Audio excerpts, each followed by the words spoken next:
Առաջինը էկոնոմիկայի նախարար պարոն Պապյանը հայտարարել է, որ խնդրել է մեկը ինձ հուշի, որ Վայոց ձորը արդեն գինեգործական կենտրոն է։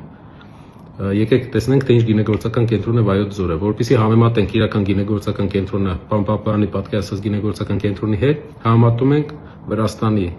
օրինակ, Կախեթի մարզը Հայաստանի Վայոց ձորի հետ։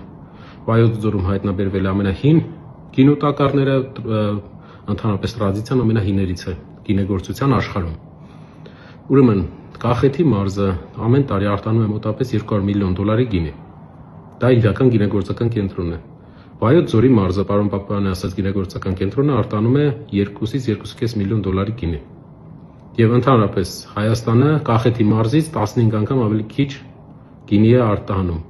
Իրական, որպեսզի մենք հասկանայինք, թե ինչու է պարոն Պապյանը այսպիսի կարծիք հայտնել, ես ուսումնասիրեցի կենսագրությունը իր եւ ամենայն հարգանքով, բայց նա աշխատել է խանութներում որպես մարքեթինգի մասնագետ եւ չեմ կարծում, որ նրա փորձառությունը օբյեկտիվ է, չէր կարող այնպիսի փորձառություն լինել, ինչքան հայկական ամենամեծ ընկերության, ամենամեծ ներդրողի ներկայացուցիչի եւ մենք ենք ասում գինեգործական կենտրոն, դա տասնյակ միլիոնների արտահանում է, տասնյակ միլիոնների արտադրություն է եւ նաեւ հազարավոր տուրիստներ են, որոնք գալիս են գինու թեմայով տուրիստական այցելությունների։